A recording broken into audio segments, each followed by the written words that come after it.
Another episode of Off the Cuff. So, in this late night edition, we are going to be talking about, my changing stance on the vintage watch market and how, in the last couple months, I've really started to sell and collect more vintage pieces. I know vintage is not for everyone, but as we start to get more involved in this channel, I'm always thinking of new ideas and new ways to, share my opinions with you and share my ideas on the market and how things are going, and just in general what I like and what I don't like about the industry. So today, I thought that it would be a good idea to do that as of right now. It is Sunday around 11:30 at night, and we're doing our regular taking photos and videos of watches and listing of watches and prepping for the coming week ahead. So I figured now would be a good time to try and get a video in and hopefully do this as frequently as I can for you guys. So one of the reasons why I really decided to switch to more vintage pieces is because not only price point, well, I guess primarily price point, but also, what they provide and just the differences in the watches and in the pieces. So today with me, I have three vintage pieces. You have the vintage root beer. This is the 175. And then you have the vintage Explorer. This is the 16570 with the black dial and the red hand. And then you have one of my favorites, honestly, is this vintage Pepsi, Coke Pepsi. Honestly, to me, the red and blue is a Pepsi. I think it's a beautiful piece. It's a piece that if I was so ballsy, I would probably keep in my collection, but as I say, don't get high on your own supply.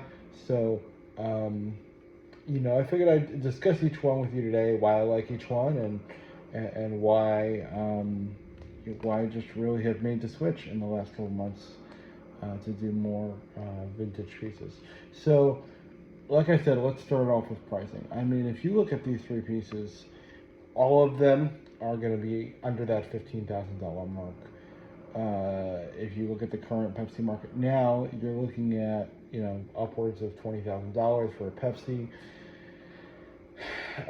Not to shoot myself in the foot and shoot my other fellow dealer friends in the foot, but $20,000 for a piece that retails for under 10 is lofty for some people. I think that a lot of that is hype, and while I will never tell a customer to not buy a Pepsi because it's a beautiful piece, and at the end of the day, listen guys, these are not investments for the most part. If you get a special, maybe a Steve McQueen Explorer, which is the dream one day, or something like maybe this nipple dial root beer that we'll talk about here in a second, that's something interesting and something unique, then yeah, okay, maybe it can be an investment.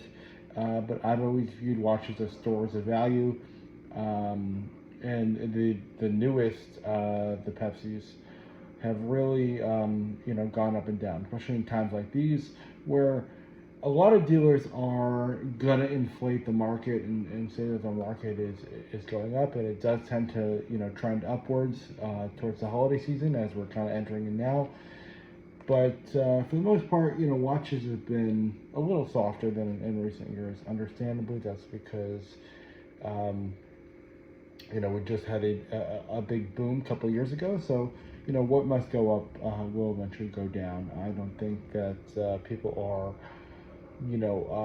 of the mindset that the sky is falling. I know a lot of my buyers and a lot of people who do try to purchase pieces from me tell me, oh, the market is crashing, this, that, the other thing. I think it's definitely softer than in recent years, but I don't think we're headed for a deep crash, at least for some time now. I think that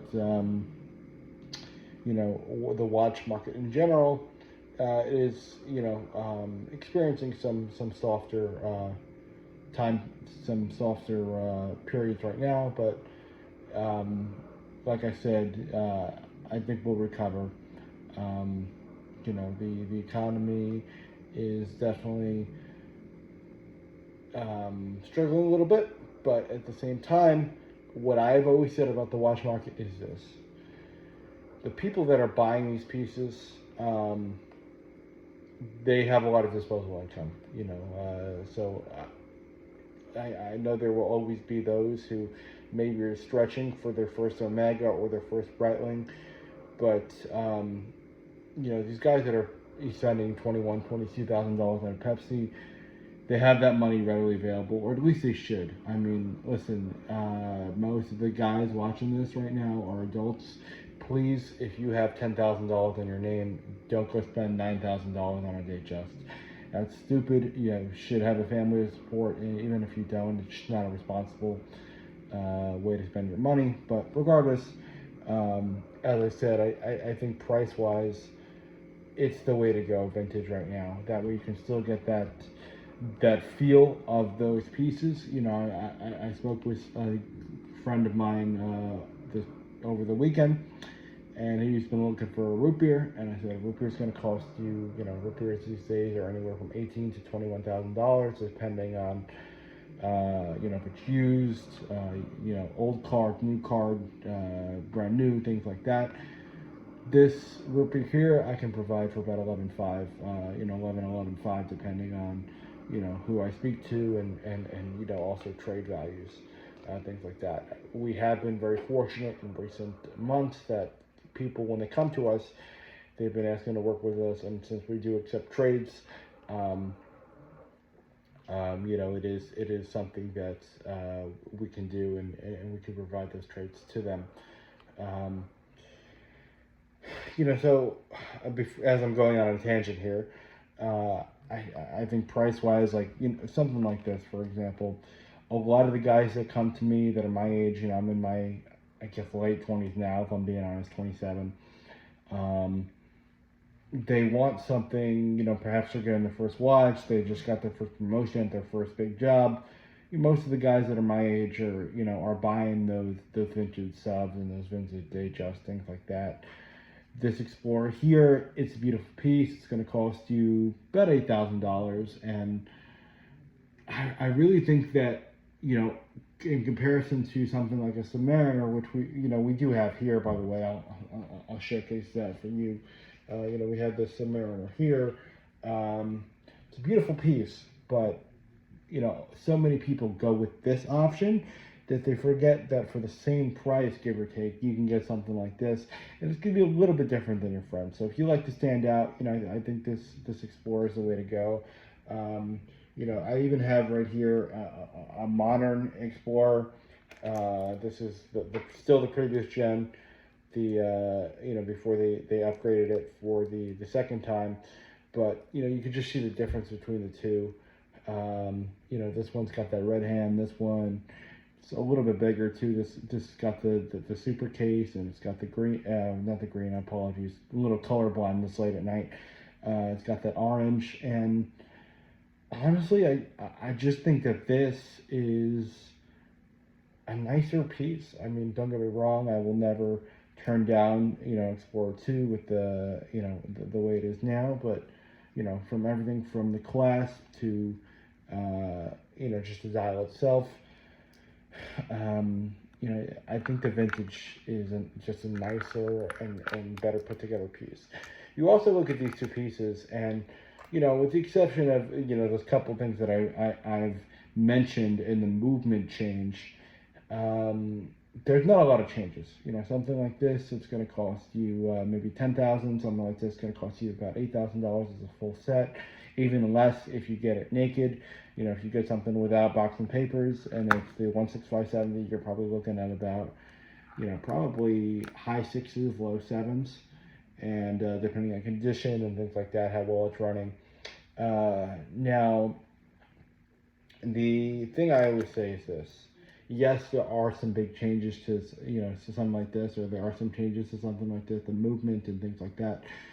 But honestly, unless you're a really big watch guy, Do you care about the movement? Do you care that it has, 72 hours of power reserve versus 48 hours power reserve versus, maybe 24 hours of power reserve? Do you care that, whatever? A lot of this stuff too, with the closed case back, you're not even seeing that. So, uh, it's not even do I care. Yes, I do care as someone who's interested in watches, but do I care enough to spend an extra maybe $2,500, $3,000 on it? That's debatable. I mean, listen, something like this too. I feel like you can rough it up a little bit more because you've spent less on it. It's got a little bit more, play to it, something like that. And so that's something that I have always found interesting.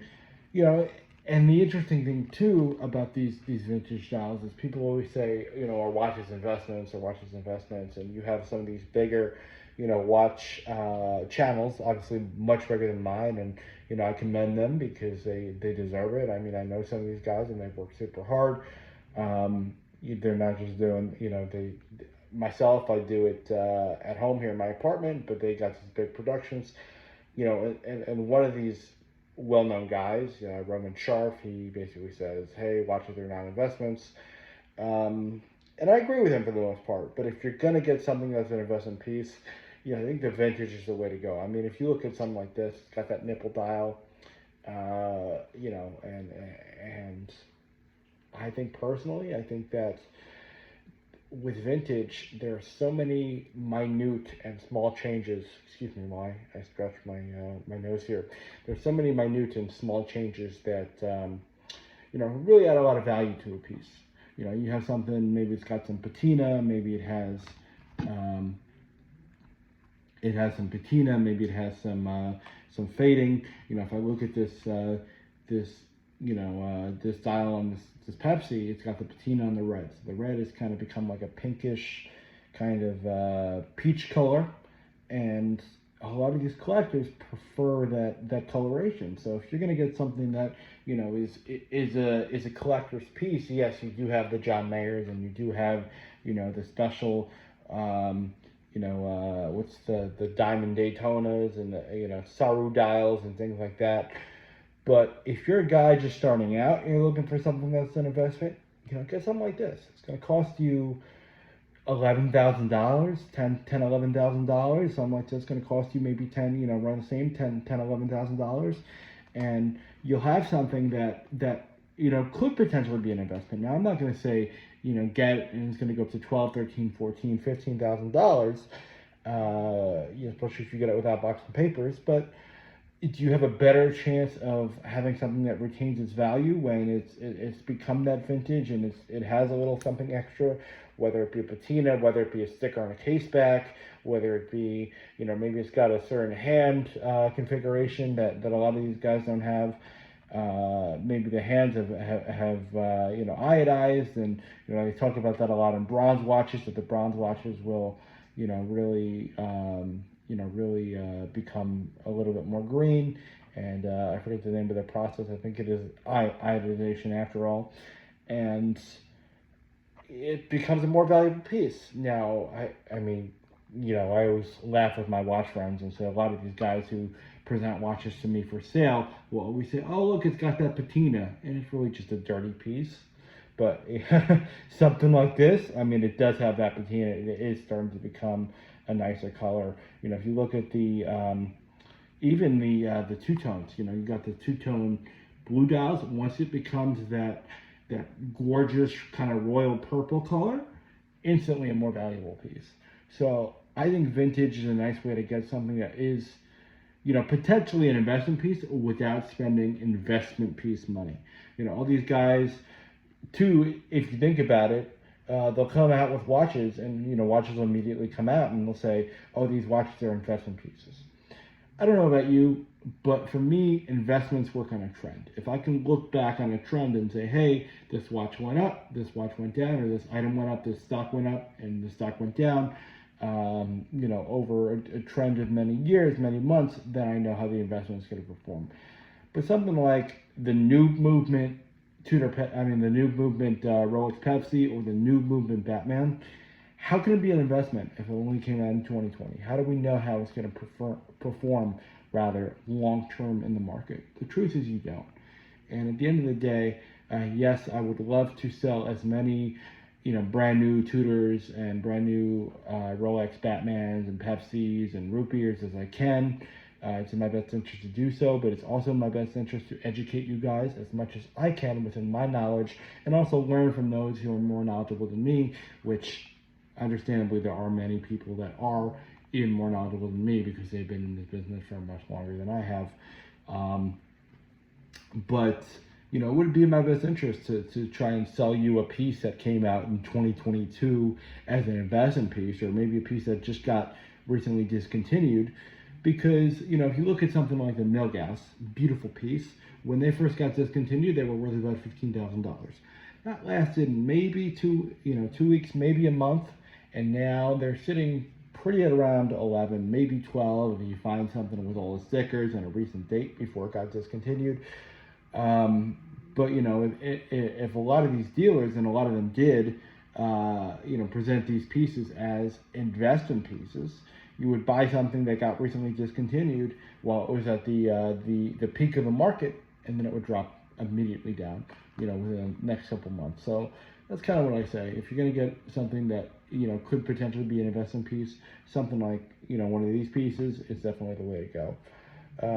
So let's think for a sec. We've covered basically what I like about the pricing, and what I like about how every vintage piece has a potential to be different, but you also have the idea that a lot of these vintage pieces, they are more attainable. So for me as a seller, I love selling these vintage pieces now because a lot of these pieces are harder to kind of, how do I put this? They're a little bit harder to talk people out of, in a sense that if you're thinking about buying maybe a new 41 millimeter Samara, you're thinking about spending maybe $15,000 or so, give or take, and so it takes a lot more thought than something like that. But if you have something maybe like a Submariner with that box and papers, that's the 16610s, that, especially without box and papers, it's going to cost you, mid to high sevens. That is going to be a much easier,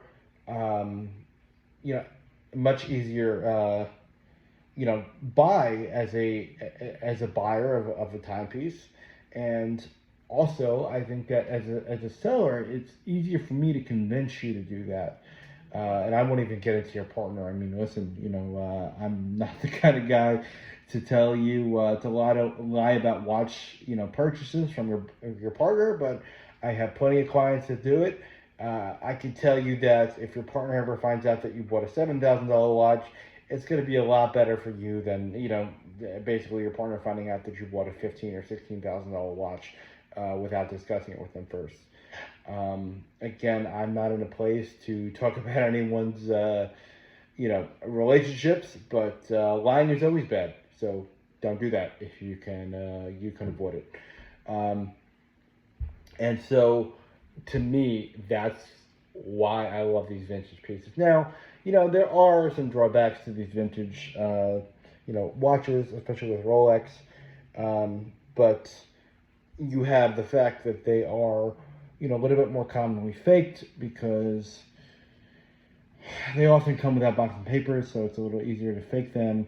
They've been on the market longer, so it's been easier for these, these fake gurus, quote unquote, to buy them and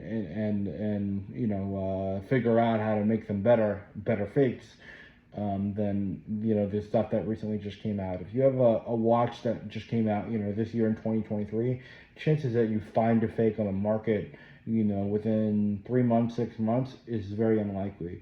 You have something that's Submariner 16610 that's been out since the 80s. 87 was the first 16610 that came out, and that replaced the previous model. which the name is escaping me right now, but we have sold them before in the past, um, and they're incredibly commonly fake. So I think, if you're going to buy something that's vintage, you have to be knowledgeable on that. I mean, granted, there are guys like me, and there are guys similar to me that are able to educate you in the space. That's my job, and I love doing that with people who are kind and respectful, and they want to learn. So if you don't know, don't pretend that you know. I mean, that's kind of always been my mantra, is I never want to, especially in a business setting, pretend that I know something that I don't know, and then put a client in a potentially dangerous or disastrous situation where I, basically give the okay on a fake, or I basically, advise a client to buy a watch that maybe they shouldn't have bought. So in that regard, I always tell people, listen, if you're not sure, go to a professional. Go to someone like me. Go to someone like these guys on 47th Street, or these guys in LA, or somewhere in Miami, and talk to them and educate yourself if you can on the tells of the fake watches versus the genuine watches. So I mean, that is a drawback of these vintage pieces, is they are more commonly faked than the more modern ones. Let's talk about servicing costs as well. I mean, you understandably, if you have a Submariner that came out in the 80s, it's gonna need some work eventually. You do have servicing, people service them on a regular basis, but you have so often these guys that when they service stuff, they'll replace it with service hands or service dials, things like that, and they just aren't as valuable. I mean, to make a joke or something like that, you have a beautiful girl, and she goes and she gets all this work done, and now she's all plasticky, and she looks like not herself. That natural beauty of the watch is gone, and it's replaced with something that you don't know. Basically the progeny of those parts. And I wouldn't necessarily call them Franken watches, because a lot of this stuff is replaced by Rolex. So if anyone's going to replace these pieces and Rolex is going to do it, they're the guys to do it. But I mean, for the most part, that's always a risk as well, is, when you go out and you service a piece and they replace the hands, they replace the dial. So if you ever go and do that, you have a vintage piece, you have to make it very clear, hey, listen, do me a favor. I know there's some rust on the hands. I know there's some issues with the dial. Keep it as is, because I really want to keep everything original. And as long as you're keeping everything original, it's gonna maintain its value pretty well. Servicing also can get expensive. A lot of these pieces that are modern, they have the 5-year, 7-year, even up to 10-year warranty period. Some of these Panerais that came out, they have the Razor Edition Panerais. They have 70 years of warranty. Now, I'm a pretty young guy, but 70 years from now, I'm not going to be able to tell the time on my watch. So, do I care that it's got a 70-year warranty? Probably not. My eyes are going to be terrible by the time I get 70 years from now. So, having the warranty is great. Having it active is great, that you can bring it anywhere and they can get it taken care of at no cost to you, is awesome. Because I'll be honest, a lot of these vintage pieces, especially the stuff with the chronographs and the date wheels and things like that, they can get expensive to service. My recommendation is that you do it every 3 years or so. On a more vintage piece, maybe once a year if you can. But we have resources here at Taylor Timepieces, and there are other resources. If you're not local to us, we could always connect you with an associate that we trust to get the work done for you. So servicing gets expensive, and kind of like an old car, it could be maybe the body's $2,000, but if I got to replace the muffler and the wheels and the engine, now a $2,000 car becomes a $50,000 car at the end of the day, and it would have been better for me to just get the modern car. But what I find is that a lot of these modern watches that come out, when I have a client who has an issue with a modern watch, he never brings it in to the service center, never brings it into the retailer to get it warranted. I mean, I've had situations where I sell brand new Omegas, brand new Rolexes, and something goes wrong, 3 months down the road, 6 months down the road, even a week down the road, and they'll call me up and say, I don't know what to do. And I would say, listen, it's a 2022, 2023 card, bring it in. Oh yeah, but I don't know, it's gonna take time, blah, blah, blah. Okay, then, stick with a broken watch, and it is what it is. But I have always found that, yes, having the warranty is important on the modern pieces, but for the most part, if something breaks, they're coming back to me. They're not always going back to the manufacturer, because that takes time. The manufacturer's not invested in the relationship and the process that, like we are. They're not familiar with the progeny of the watch, because a lot of times it's bought in the secondary market. So in that regard, I always find that maybe having the warranty card, or maybe having the warranty date up to date within that 5 or 10 year period isn't always super important. What's another thing that I could talk to about watches here, about these vintage pieces? One thing I have found is that these vintage collectors and communities are so tight knit. And it's something that these modern communities or these modern collectors, I'm not going to say they do or don't have, but I have found it more so in these vintage communities. These vintage guys, they're out to help each other. They're a little bit more knowledgeable, usually older gentlemen.